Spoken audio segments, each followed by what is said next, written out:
This is a stimulus update and daily news report. Got some big updates to share with you. Looks like Joe Manchin is back on board for the new rebranded Building a Better America. I'll let you know how Democrats are responding to that and what Joe Manchin wants. When it comes to stimulus, one state has just approved new $600 checks, and some Americans may be eligible for $1,300 boost to help with energy costs. See if your state is giving out cash. And one state is giving out one city is giving out $45 million to be used for affordable housing. When it comes to Russia and Ukraine, 1 million refugees have left Ukraine, but thousands are still entering Ukraine for one specific reason. And the hacker group Anonymous has now declared cyber war against Russia. What's going on there? I'll play you the video clip giving you the news there, and I'll give you some other important updates as well. Hope you're having a fantastic Friday. If you appreciate the fact-based, fast-paced updates, hit the like button down below. And we are in a new location on a family vacation. If you want to see where we're at, what we're doing, I'll let you know about that later on in the video. Took a plane ride yesterday. Everything went smooth, but I'll give you more details on that later on. So Joe Manchin just sketched out a skinnier spending bill that could get his vote. It could be Biden's last shot to lock in a win for his economic agenda. So it looks like Joe Manchin back on board, sort of. We're doing this season 11, episode 4 of this new branded Build Back Better, also known as the Building a Better America. That's the new one that is called, also known as BABA. So Manchin sketched out what could get him aboard a new social and climate bill. It would start with prescription drug reforms and repairing a tax code that favors the wealthy.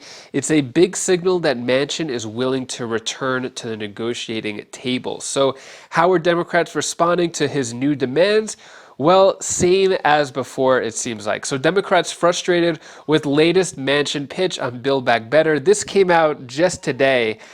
So it looks like things are back to where it was, where Joe Manchin pitches something that is not enough for most of the Democrats. So even though it's a different name and he's back on board, it seems like it's all the same stuff. So what does Joe Manchin want? So he says, well, what he doesn't want, what he's going to leave out, is expanded childcare, universal pre-kindergarten, national paid family leave, and long-term home health care. So he wants to leave out all of that, but he's proposing to his colleagues to choose one 10-year program to focus on and devote the other half of revenues raised from tax reform and prescription drug reform to deficit reduction and fighting inflation. So even though Joe Manchin, he still has all the power, it looks like he is still not fully on board, and it's going to be another battle constantly between Democrats and Joe Manchin. So Manchin says that the country has to get its fiscal house in order before embarking on new grand spending plans, but his colleagues aren't ready to let go of big, ambitious reforms they've talked about for more than a year, such as the direct federal support of expanded access to childcare. So yeah, it doesn't look too good when it comes to what's going on with the new rebranded Building a Better America. So stimulus check update. Is it possible will monthly boosted child tax payments be renewed? That is not one of the things that Joe Manchin is on board about. So if you're looking for another child tax credit, doesn't look like it could happen, at least under Joe Manchin's new pitch. It looks like Mitt Romney has a new pitch for something like a child tax credit. That hasn't really moved forward either. So in terms of child tax credit, monthly $250 to $300 checks doesn't seem likely anytime soon, especially since they're trying to make it part of a bigger package compared to a standalone bill. Then this one, some Americans may be eligible for $1,300 boost to help with energy costs. See if your state is giving out cash. So some residents could see a $1,300 check in their future if state lawmakers can propose a new energy rebate bill. This is going on in the Alaska House of Representatives. They're expected to propose a one-time $1,300 energy rebate to all residents as oil prices skyrocket. So this is going on in Alaska. Anybody in Alaska, let me know down in the comments below. Looks like a potential $1,300 there. In terms of approved funds, so Oregon lawmakers approved $600 stimulus payments for low-income workers. So Oregon lawmakers on Friday approved $600 one-time stimulus payment to low-income workers who were on the job in the early days of the pandemic. So for any Oregonians who earn the Earned Income Tax Credit of 2020, then they will get a $600 one-time check. Then in St. Petersburg, Florida, to all they're going to use all $45 million in stimulus for affordable housing and health. So basically, from that $350 billion that was distributed from the American Rescue Plan, which was that third stimulus package, this city right here, which I used to live in Tampa, so this is very close to where I used to live, this is going to be used for affordable housing. Affordable housing, as well as health and social equity, infrastructure, economic recovery and resilience, public health and safety. So that's basically what they're going to use it for there.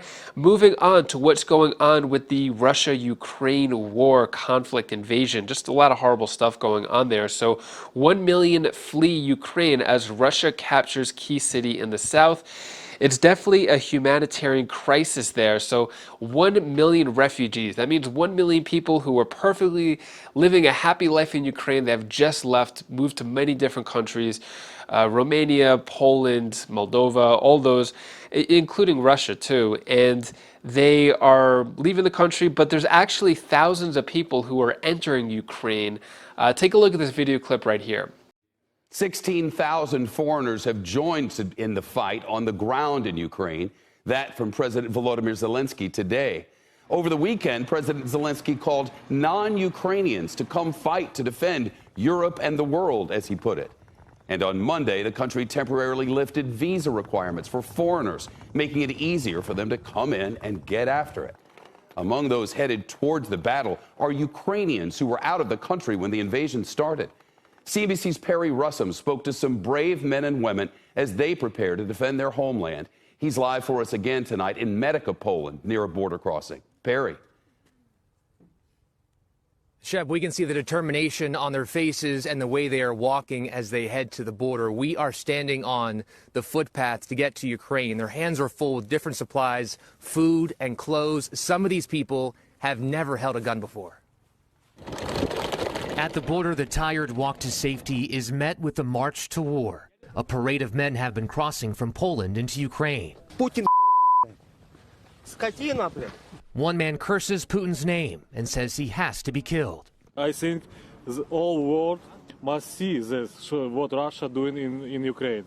It's terrible. These two men were in France when the invasion started. They quickly returned home. They're here to fight. Do you have any experience with weapons? Не, не, No. не. Главное, ту и жилку мать. No experience with weapons, but he says he has spirit. Zelina Stolar flew in from Dubai. The war started on his birthday. За семью, за дом. I'm here to defend my family, he says. Defend his land. Defend his everything. This man says the Ukrainian people have to fight. There are no other options. A phrase we hear repeatedly is Slava Ukraini, glory to Ukraine. It's not just men returning. Tamara Kovalenko was on a dream vacation in Cyprus when the nightmare started. She says when Ukrainian women are happy, they're lovely. When they're angry, watch out. And she says right now, they are angry. When you just trying to fight against us, we will protect our land and protect our families. Donna Kostalovich and Helena Melnik are both Ukrainian. They say they're carrying drones with cameras back across the border. Their friends abroad bought them in hopes they can be used by the military. Mostly people who are running away from the country are women with the kids, and the younger ones, as myself, I'm not having kids, I have nothing to lose, so I will definitely go till the end.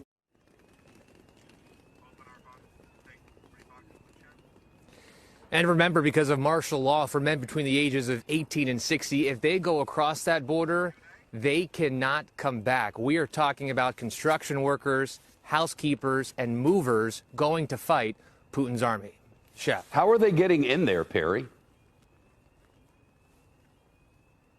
So there's a little ferrying system that's working over on that side. You have men and brothers that are dropping off their wives and their kids at the border.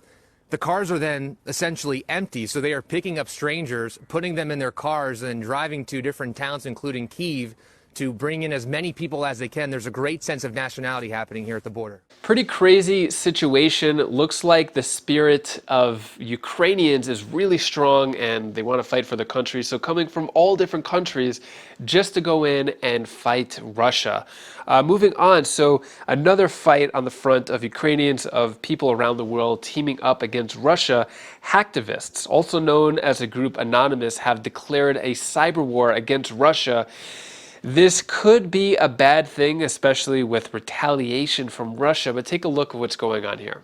The notorious hacking group Anonymous has declared war on Russia and is targeting Russian websites. The group that has also targeted U.S. sites in the past now says Putin's regime is fair game. Joining us now, NBC News correspondent Tom Costello. Tom, what more can you tell us? Well, you know, for years, the U.S. has accused the Russian government of cyber attacks, sometimes working alongside Russian cyber criminals. But now Russia is in the crosshairs. And before you celebrate, think about how quickly this could snowball into an all-out global cyber war. This is a message to Vladimir Putin from Anonymous. The group calls itself Anonymous. Unaffiliated hackers around the world now putting Russia in the crosshairs. Members of Anonymous have declared cyber war against your aggressive regime.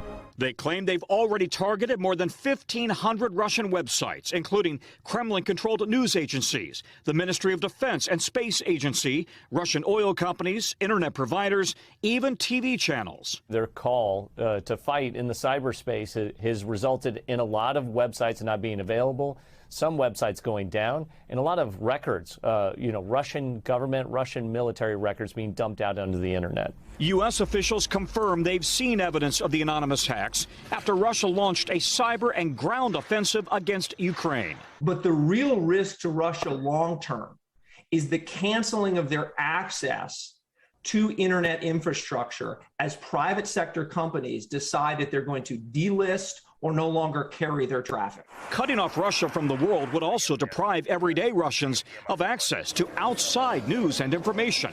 And cyber pros worry Russia may view the anonymous hacks as Western attacks and target U.S. government and company sites. U.S. Cybersecurity Director Jen Easterly. How at risk is the average American or that very small business owner?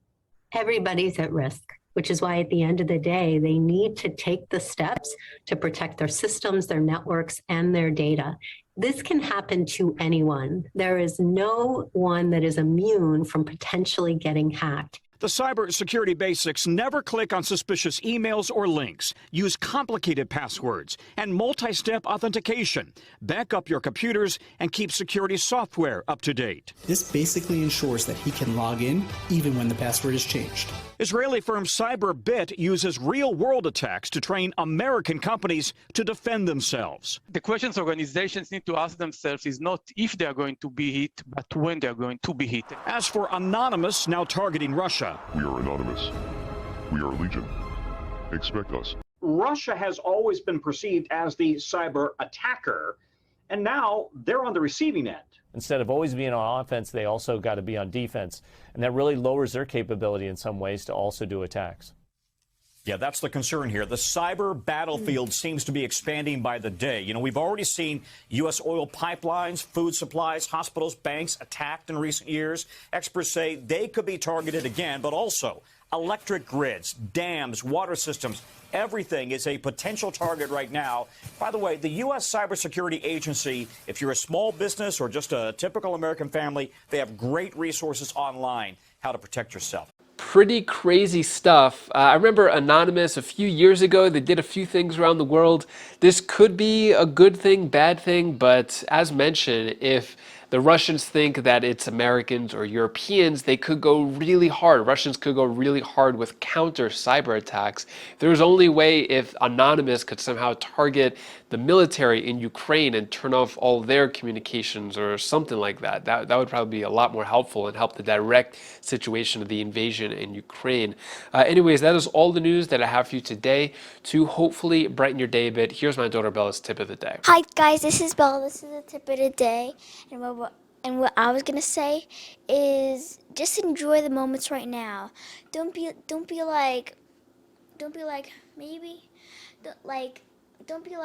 maybe I'm not good for this. Just do it. Something, if you want to do it, then you can, because it's just a one-time thing, because you should always do something now than always later, because then it might not be the right time and it might not be the right ending. You might have like people or like Thank you so much for watching. Appreciate all of your support. So we have made it to Colorado. We spent half the day yesterday flying, pretty smooth flights actually, to get from Myrtle Beach, South Carolina to Denver, Colorado. So we're actually going to spend a couple days in Denver. We're in our Denver hotel. Got this hotel for free. If you're familiar with any of my earlier videos, I use a lot of points and frequent flyer miles, things like that to get free hotels, free flights. So that's how we got this hotel here. Pretty nice so far. But yeah, so we're going to leave tomorrow actually to go to the mountains. So we're going to Winter Park and we're going to spend a week there and we're going to do some snowboarding and stuff. It's actually supposed to snow a lot over the next week. So pretty excited about that. If you want to follow my journey of what's going to go on, I'm going to talk about it at the end of these videos, give you updates. So yeah, I'll let you know what's going on with our trip. If you want to check out my latest videos, my other channels, you could click up here and I'll see you in the next video. Take care, be safe. Thank you for watching.